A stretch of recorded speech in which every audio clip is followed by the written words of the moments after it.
Okay, now see here we are having a logical circuit, or we can say it is a electric circuit. Okay, now here we are having the battery with positive charge and negative charge. Okay, this is what? This is key, or we can say sometime plug.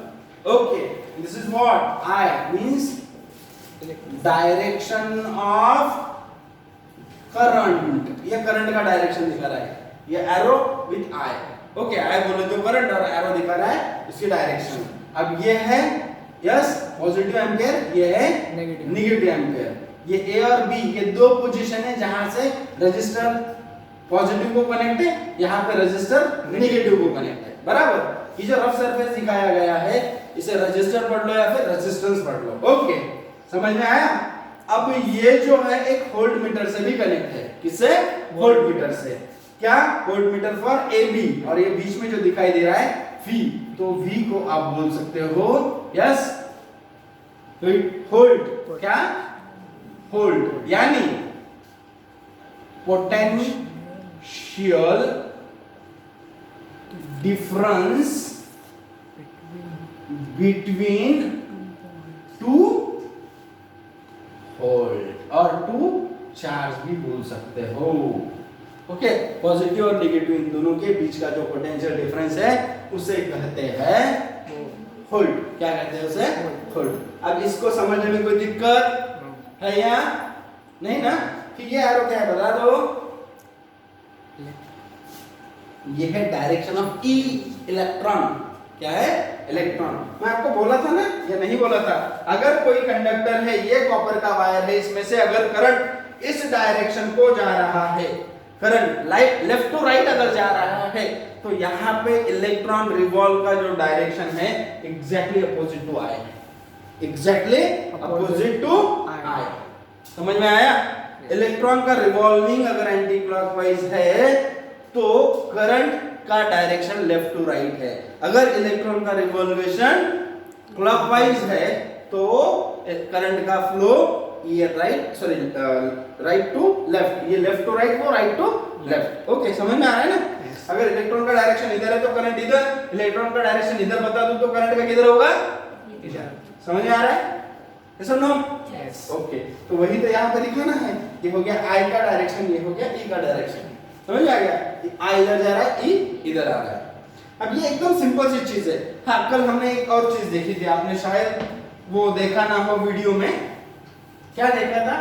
एक simple सा formula हमारे पास है. देखो क्या है ये वाला. ये किसी ने देखा हो तो बता दो मुझे. Inversely proportional. Current is inversely proportional to resistance. आपको पता था? आया ना? नहीं पता ना? तो सुन लो और समझ लो. I means what? Current. R means what? Resistance. Okay. अब ये जो चीजें होती है ना, इनको समझने के लिए आपको पहले ये समझना होगा ये क्या है.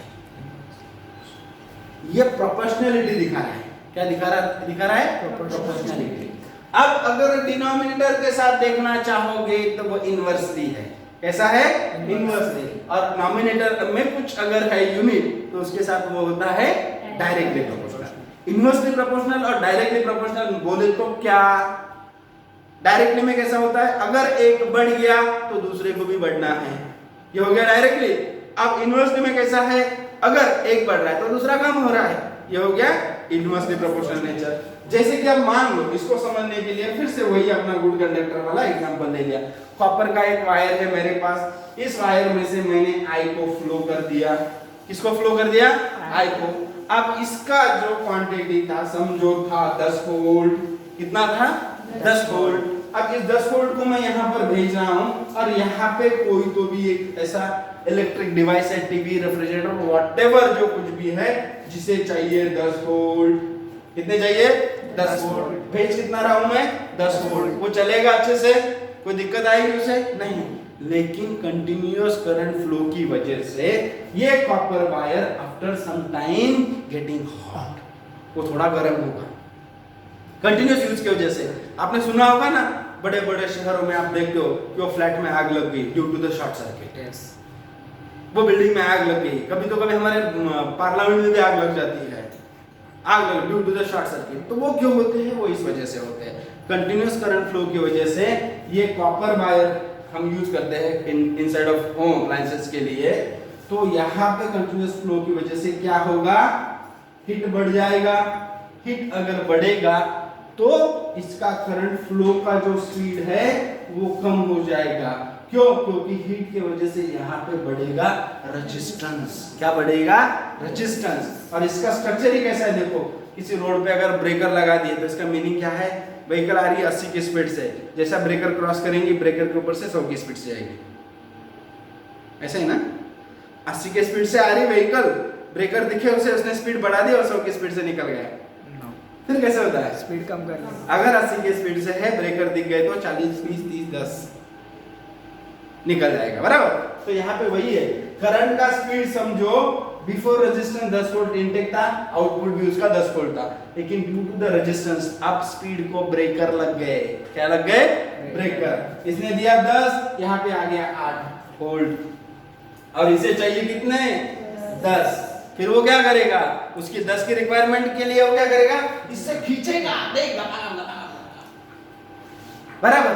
तो ये फील करेगा स्ट्रेस। क्या करेगा? स्ट्रेस। भाई मेरे से तो पहले छोरा नहीं, इधर गर्मी लगी हुई है, पूरे बदन में आ गया, और तू बोल रहा है कि 10 दे 10 दे। तू कहां से? वो थोड़ी देर के लिए चल ले ले ले ले ले, लेकिन जैसे ही टेम्परेचर उसके मेल्टिंग पॉइंट को क्रॉस कर देगा तो ये बंदा बोलेगा चल खत्म, टूट जाएगा ना, वो डैमेज हो जाएगा, अब मेरे से नहीं हो रहा, नहीं दे पाता मैं 10 वोल्ट तुझे, कैपेसिटी नहीं रही मेरी, थक गया मैं, बूढ़ा हो गया, तो ये हो जाएगा, टूट जाएगा। तो यहाँ से एक बात याद आ गई, हमें समझ गई कि करंट और ये आर जो है इनके रिलेशन इनवर्सली प्रोपोर्शनल है। अगर अगर अगर रेजिस्टेंस बढ़ता है, ये अगर बढ़ता है तो करंट कम होता है, अगर करंट बढ़ा हुआ है तो ये कम है। यही है इनवर्सली प्रोपोर्शनल नेचर, और इसे ही कहते हैं इनवर्स लॉ। क्या कहते हैं इसे? Inverse law. ये हालत हर जगह अलग अलग है। इनवर्स लॉ ऑफ एनर्जी है, inverse law of gravitation force है, देखे थे ना हमने, हाँ या ना? Yes. m1 × m2 upon r²। ऐसे कुछ था क्या? जैसे आप धरती से ऊपर ऊपर ऊपर जाओगे तो ग्रेविटेशन फोर्स कैसा होगा? कम कम कम कम होता जाएगा, हाँ या ना? Yes. देखेंगे न्यूमेरिकल्स में, फिर से आपको मैं याद दिला दूंगा गजनी के uncle. Okay, current is inversely proportional to what? Resistance. Resistance. Okay, फिर करंट किसके डायरेक्टली प्रोपोर्शनल है? करंट जो डायरेक्टली प्रोपोर्शनल है वो है वोल्ट के। किसके?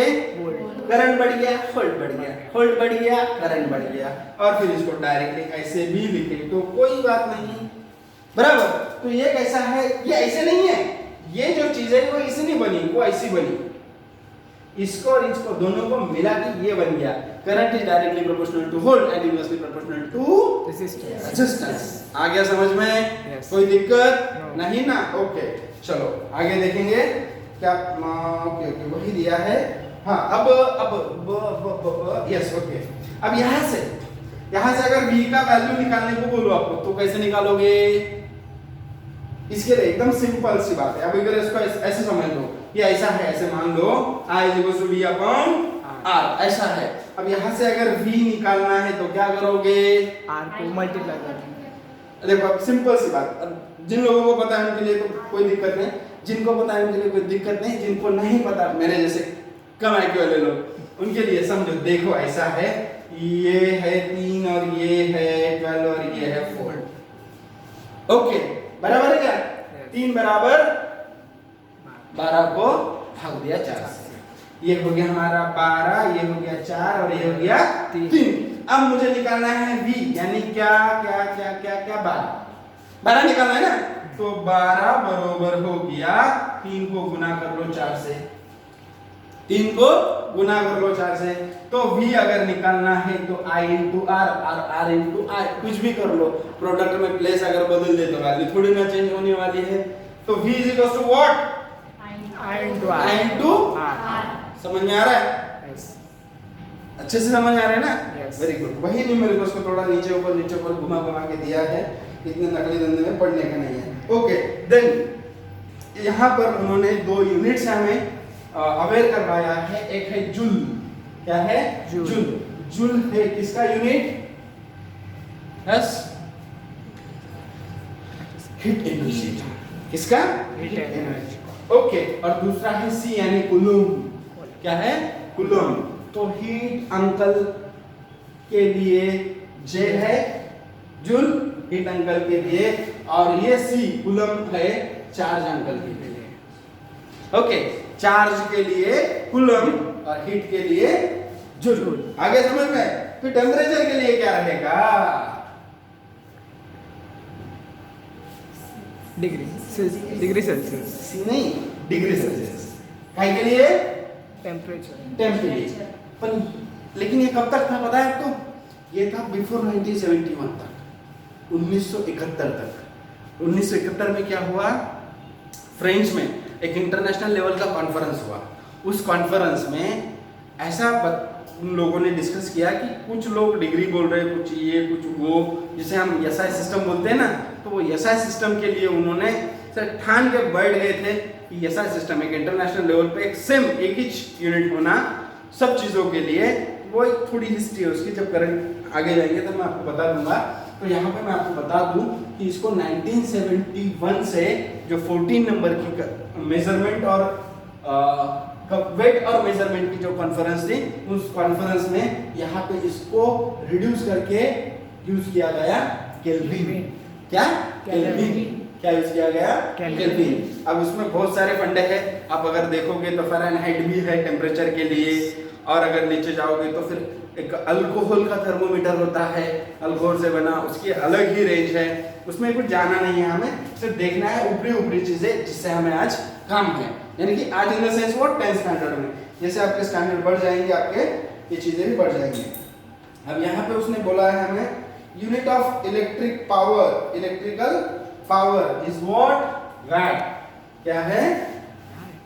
ये था वोल्टेज, सॉरी करंट, और करंट की इंटेंसिटी गिनने के लिए हमने देखा वोल्ट, लेकिन अब हमें क्या देखना है? इलेक्ट्रिकल पावर देखना है। क्या देखना है? पावर।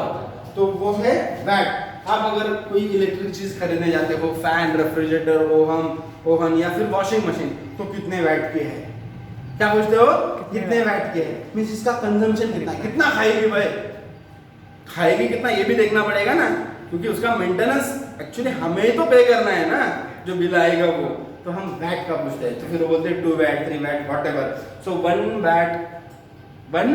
वैट अगर बोलते हो तो वो कितना हो गया? Sorry 1000 watt. 1000 watt is equal to what? 1 kilowatt. 1 kilowatt. Okay, ये ऐसे इस यूनिट को कन्वर्ट किया जाता है हमारे कैलकुलेशन में। जैसे कि हमने 1 मीटर को कन्वर्ट किया सेंटीमीटर में, तो कितना हो गया?